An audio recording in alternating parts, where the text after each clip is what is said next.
후보자께서 이제 탄핵과 관련된 헌법재판을 앞두고 있으니까 재판관이 되면 그 탄핵 심판에 임해야 되니까 발언을 좀 신중하게 하시려고 하잖아요. 네. 그런 취지는 충분히 이해합니다만 후보자님이 헌법재판관이 돼서 어떤 사건을 심리할 때의 책임 또 거기에 대한 권한도 보호받아야 되지만 저희는 후보자님이 헌법재판관 자격이 있는지를 검증해야 되는 또 책임이 있는 사람들이에요. 국회의 책임도 있는 겁니다. 그 국회의 책임과 권한도 존중을 해주셔야 돼요. 중요한 문제 답변 안 하시면 검증 어떻게 합니까? 그럼 이걸 뭐하러 이렇게 공개 회의를 뭐하러 해요? 저는 그러니까 후보자님의 그런 취지와 제가 말씀드린 이런 국회의 임무와 권한 이 두 가지를 조화시키는 방법이 있다고 봅니다. 그 원칙이 구체적인 사실관계에 대한 재판에 영향을 미칠 만한 사실관계에 대한 판단은 저는 뭐 보류하거나 유보하는 것에 대해 이해를 합니다. 하지만 비록 이번 사건과 관련돼 있다 하더라도 기본적인 원칙에 대한 것, 기준에 대한 것, 이 판단은 적극적으로 해주셔야 돼요. 그래야지 저분이 헌법재판관이 되면 판결을 잘 하겠구나 이 판단을 할 수 있지 않겠습니까? 그 점을 좀 유념하셔서 답변할 때 그냥 양해만 구하지 마시고 조금 더 적극적으로 답변을 해주시기 바랍니다. 저는 이번 12.3 계엄이 엄청나게 큰 사건이라고 생각을 하는데요. 그 이유는 민주공화국이 가지고 있는 사회적 자산을 결정적으로 흔들어 버린 겁니다. 민주공화국은 뭐냐? 법치주의 아닙니까? 법치주의. 그래서 법에 의하지 않고는 민주적 제도와 절차에 의하지 않고는 흔들리지 않는다. 즉 사회의 예측 가능성에 대한 사회 내부 구성원들과 국제사회의 신뢰, 이 사회적 자산이 민주공화국을 선진국으로 만든 가장 큰 핵심 요인이거든요. 이걸 흔들어 버렸어요. 우리 국민들이 40여 년 만에 이런 일이 있을 수 있다는 걸 경험을 했어요. 이런 일상이 파괴되고 우리의 생명, 신체가 위협받을 수 있다. 엄청난 트라우마고 사건입니다. 대외적으로도 보통 우리 정치학 교과서가 있는데 정치학 교과서를 다시 써야 됩니다. 보통 1인당 국민소득이 2만 불 이상이다. 그러면 헌정 시스템에 의하지 않고 어떤 돌발적인 군사정변에 의해서 민주적 시스템이 침해받지 않는다. 이런 나름대로 규범이 있습니다. 이론적인 합의가 있어요.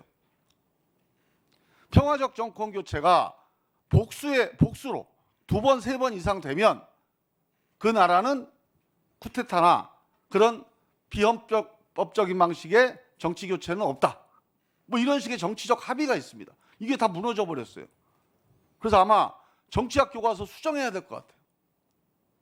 지금 세계 10위의 선진국에서 이런 일이 벌어질 수 있다는 것은 예상할 수 없는 일이고 그 점에서 지금 이 사태를 우리가 어떻게 수습하느냐, 어떻게 빨리 정리하느냐가 대한민국 민주공화국의 사회적 자산을 결정적으로 좀 좌우할 거다. 매우 중대한 문제다. 그런 점을 함께 좀 공유를 했으면 좋겠습니다. 일단 지금 뭐 여러 가지 쟁점들이 있는데요. 12.3 비상계엄이 위헌 위법이냐 하는 문제에 대해서는 크게 이제 실체적으로 전시사변이나 국가 비상사태에 해당되냐 안 되냐 뭐 이거에 대한 사실 판단이 있겠고요. 근데 저는 이제 이게 핵심이 포고령 제1호라고 봅니다. 국회 활동을 금지했잖아요. 헌법기관을 무력화했어요. 이게 가장 중요한 판단 사유가 될 거다. 이 점에서 어떻게 보십니까? 그렇습니다. 네. 헌법기관을 무력화시키면 통치행위가 아니고 내란에 해당할 수도 있죠. 그 점이 가장 중요한 예. 뭐 실체적 요건 판단과 관련해서 중요한 판단 그러니까요. 중에 하나가 될 그 걸로 판단 내용이 생각됩니다. 헌법기관을 무력화시켰느냐 아니냐가 기준이 되는 거 아니겠습니까? 그렇게 이해하고 있습니다. 지금 윤석열 대통령은 통치행위라고 주장을 해요. 헌법에 나오는 비상개헌권을 발동했다.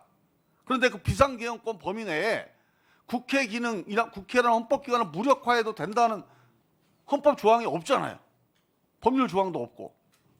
그렇다면 이거는 헌법에 보장된 비상개헌권의 발동이 아니고 불법적인 내란 혐의가 분명히 있다고 볼 수가 있는 거죠.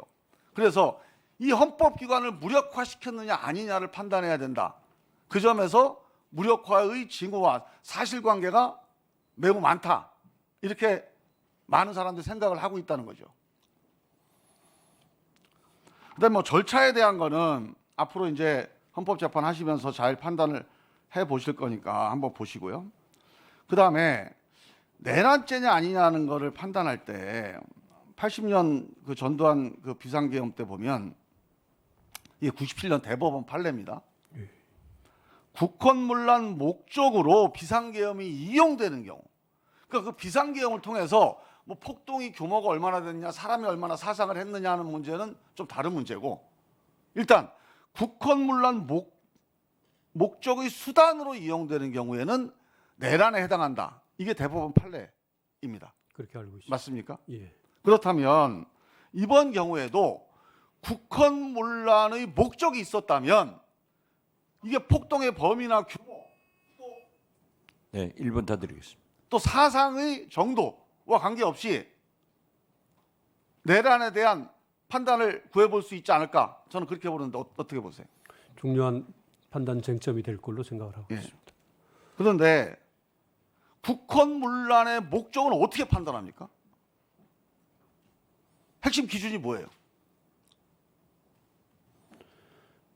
우리 우리 헌법이 어떤 기준으로 하고 있는 원리들이 있습니다. 국민주권주의라든가 또 아니 이번 사건 관련해서 예, 제가 한번 말씀드리게 동의하시는지 보세요. 예, 국헌문란의 목적이라는 게 뭐 지금 말씀드린 뭐 국민주권주의라든가 법치주의라든가 뭐 복지국가 원리 다 있지만 핵심적으로 중요한 게 헌법기관을 무력화시키면 국헌문란 목적이 있는 거 아니에요? 그렇게 대통령 권력을 뺏는 거 후트타 이거 국헌문란 목적이 있는 거죠. 형법 91조에 입법권이 있는 국회의 권한을 침해하거나 무력화시키는 거 이거 국헌문란 목적이 있다고 봐야죠. 국헌문란에 관해서 형법 91조에서 규정을 두고 있습니다. 그런 취지인 걸로 알고 있습니다. 이번 계엄이 국회 기능을 무력화시키려고 했느냐 이게 가장 핵심적인 쟁점이라는 거예요. 중요한 쟁점이 될 걸로 보입니다. 이거에 대해서 잘 판단을 해주시기 바라고요. 알겠습니다. 관련된 사실관계가 많이 있습니다. 알겠습니다. 최정식 앞 김종민입니다. 아까 우리가 이번 사건에 대한 쟁점을 좀 정리를 했는데요. 이제 이게 통치행위에 대한 용어에 대해서 제가 한번 좀 짚고 넘어가려고 그래요. 통치행위다 그러면 이게 사법심사 대상이 아니다 이렇게 얘기를 하잖아요. 그럼 이 말이 국민들이 듣기에는 혹은 또 그 전에 독재 정권, 권위주의 정권의 관행적 이제 용법으로는 불법이라 하더라도 국가 최고 지도자의 통치 행위는 용인될 수 있다. 이렇게 얘기를 하거나 이렇게 알아듣는 경우가 있었어요. 이게 사실입니까? 일반적으로는 이제 고도의 정치적 성격이 있는 행위 중에 네. 사법심사의 대상으로 하기 좀 곤란한 네. 그런 종류의 행위들이 있지 않느냐 네. 하는 이제 그런 강학상의 개념으로 통치행위가 이제 설정이 되고, 다만 그에 대해서 그러면은 고도의 정치적 성격이 있는 행위라는 그 이유만으로 사법심사의 대상에서 대통령의 행위는 모두 제외되는 것이냐? 그렇지 않으면 그 중에서도 또 일정한 행위들은 사법심사의 대상으로 삼을 수 있느냐에 대해서 이제 견해의 대립이 있었던 것으로 알고요. 지금은 그런 고도의 정치적 성격이 있는 행위라고 하더라도 뭐 기본권 국민의 기본권과 밀접한 관련이 있는 그런 행위라든가 그런 것들은 사법심사의 대상이 된다는 것이 아니, 근데 헌법재판소 헌법재판의 대상이 되는 것이고 예. 사법심사의 대상이 되느냐 안 되느냐는 거는 간단하지 않습니까? 법을 어기면 사법심사의 대상이 되는 겁니다. 뭐 통치행위가 아니라 통치행위 할아버지라도 법률을 넘어선 통치행위는 없어요. 그건 독재자들이 자기가 법이 거추장스러우니까 그런 말을 만들어서 홍보를 해온 건데 그 옛날 얘기죠. 지금 어디 선진 민주국가에서 국가의 통치행위의 주체가 결국 주권을 위임받은 대통령이나 의회 아닙니까? 의회에서 어떤 법을 결정을 했어요. 그게 불법적인 절차를 가지고 만약에 결정을 했다. 그러면 그게 통치행위로 인정이 돼요? 의원님 말씀하신 그런 면이 네, 절차에 따라서 법을 지켰는데 그게 위헌이 됐다. 여러 가지 의도상 법을 지켜서 했지만 위헌으로 판결받았다. 그러면 그건 통치행위의 일환으로 입법행위니까 사법심사 대상이 됩니까 안 됩니까? 뭐 일반적으로 말씀드리기 좀 곤란한데 아니 그 법의 내란죄와 효력은 정지되지만 내란죄 관련해서는 명시적인 대법원 판결이 있습니다. 그래서 저는 헌법과 법률이나 민주적 절차 내에서의 정치행정 행위를 통치행위라고 봐야 된다고 주장을 하는 것이고요. 이 점에 대해서 고도의 통치행위라는 이름으로 위헌 위법을 합리화시키는 그런 논란들은 좀 중단돼야 된다. 제가 한번 사례를 한번 뽑아봤는데요. 금융실명제 이거 통치행위라고 볼 수 있죠. 남북 정상회담 이거 반국가 단체 수기하고 만나는 거 아니에요. 그렇지만 이것도 통치행위라고 볼 수 있죠. 근데 12.12나 5.18은 명백하게 위헌 위법이기 때문에 이건 통치행위라고 할 수가 없어요. 뭐 국가를 위해서 아무리 뭐 주장을 하더라도.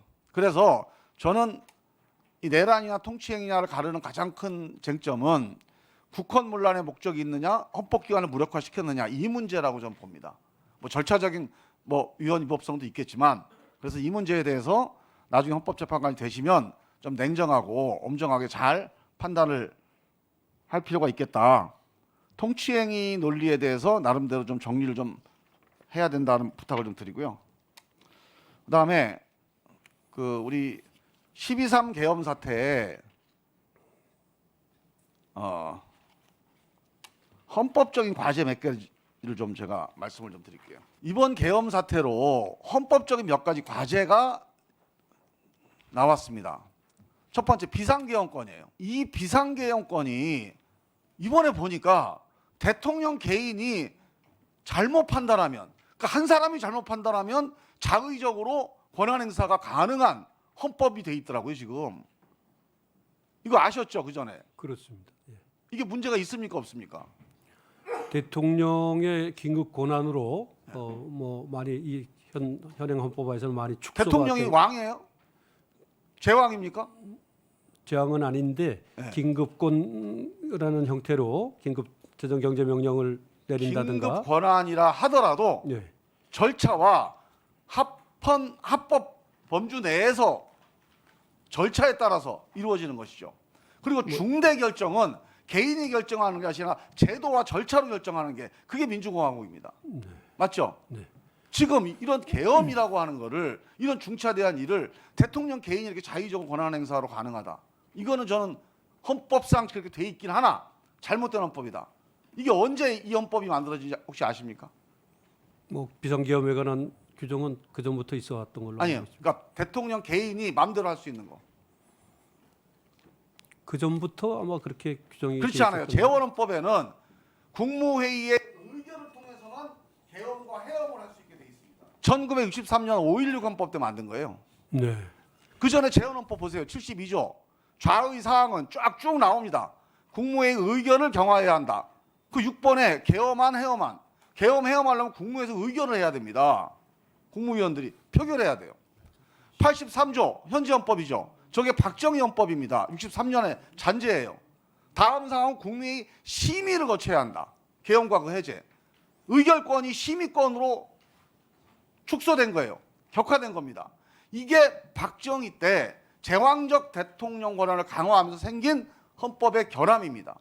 이거를 우리가 87년 때 바빠가지고 고치지 못한 거예요. 적어도 계엄 이번에 보니까 국무위원들이 다 반대했잖아요. 아니 국무위원이 반대했는데 어떻게 저런 게 통과가 되지? 국민들 이상하지 않습니까? 이 문제에 대해서는 헌법 개정 과정에서 반드시 충분히 논의가 돼서 국무회의의 의견을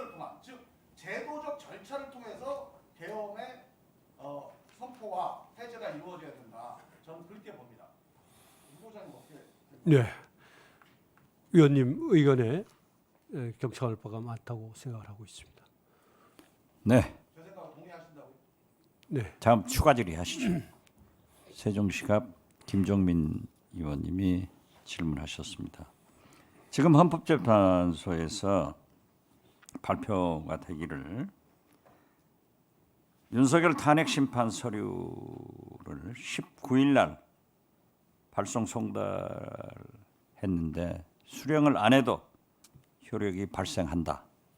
그리고 20일 우편이 도달했다. 이렇게 효력이 발생하고 있다는 그러한 발표가 있었습니다.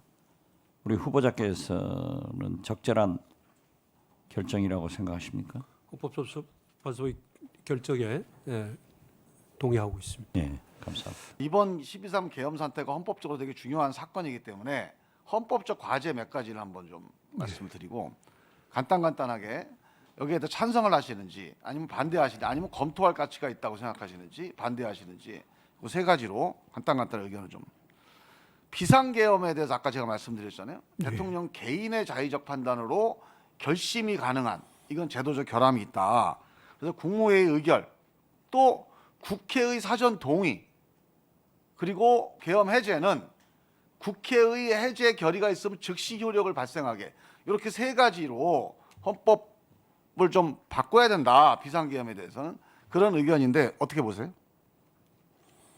네, 아까 말씀드린 대로 의원님 말씀에 공감하는 바가 동의하십니까? 있습니다. 연관해서 국무회의가 심의 기능을 하고 있어요. 근데 우리나라 국무회의는 행정권 내에 대통령의 자의적 권한 행사를 견제하는 기구로서 재헌헌법에서 만든 거거든요. 그러면 이 국무회의가 의결 기구화 돼야 된다. 이런 논란이 개헌 논의마다 있어 왔습니다. 이 점에 대해서는 어떤 의견이십니까? 그 점은 우리 대통령제를 취하고 있는 우리 현행 헌법 체제 하에서 국무회의를 일반적으로 의결기구로 하는 것과 관련해서는 뭐 이 비상계엄과 관련된 어떤 논의뿐만 아니라 아니, 다른- 국무회의를 의결기구로 하게 되면 네. 국무회의 의결 사안을 제안해서 의결을 하게 되겠죠. 예. 아무거나 다 의결하는 건 아니겠고. 예. 근데 하여간 기구 자체를 심의가 아니라 의결기구로 해서 예. 책임과 권한을 분명히 하자는 거죠. 예. 하여튼 그 다른 이 국무회의에서 다루는 어떤 사항들이 네. 우리 국정 전반에 관한 것일 텐데 그 국정 전반에 어떤 영향을 미칠지 그런 점들에 대해서 제가 지금은 지금 당장 저의 확실한 어떤 생각을 말씀드리기가 좀 어렵습니다. 제가 이 점은 한번 말씀하신 바를 염두에 그러면 두고 검토할 연구를- 가치가 있다 정도로 해놓고 넘어갈게요. 예. 근데 하여간 국무회의를 존치 않은 한 의결기구로 바꾸지 않으면 이게 너무 형식적인 기구가 된다는 것이고요. 그다음에 국가원수조항인데 이 국가원수조항이 유신헌법 때 포함됐다는 거 혹시 아시나요? 이 국가원수라고 하는 것, 국가를 대표한다가 아니고 국가의 원수로 돼 있어요. 이거는 히틀러 때 있다가 없어진 조항이거든요. 이거를 72년 유신헌법 때 처음 도입한 건데 아직도 이걸 안 바꾸고 있습니다. 이 점을 바꿔서 국가를 대표한다로 수정해야 된다. 이 의견 어떻게 보세요?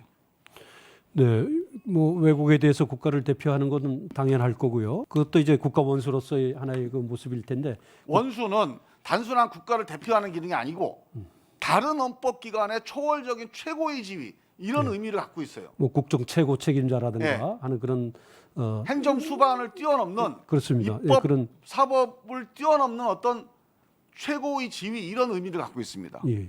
그런 이제 중요한 의미를 가지고 있는 것이어서 어떤 그 국정 최고 책임자 또 외국에 대해서 국가를 대표하는 그런 지위에 있는 이 국가 원수라고 하는 그 표현을 그 헌법에서 삭제를 할지 어떨지 이런 부분에 대해서는 좀 더 제가 고민을 생각을 해보십시오. 해보고 검토를 해봐야 될 그런 과제가 아닌가 싶습니다. 마지막으로 권한대행 문제인데요.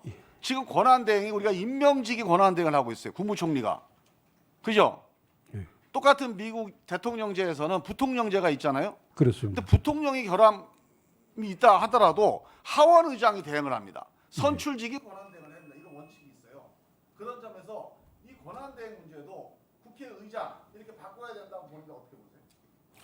뭐 민주적 정당성이라는 그런 측면에서 보면 대통령과 함께 민주적 정당성을 양분하고 있는 국회에 비상한 그런 상황에서 대통령 권한을 대행하게 하는 그런 것도 좋은 제안일 수 있다고 생각을 하고, 다만 그것은 헌법을 개정해야 되는 그런 문제가 있어서 위원님들 포함한 의원님들께서 국민적 합의를 모아서 결정할 문제가 아닐까 그렇게 생각을 합니다.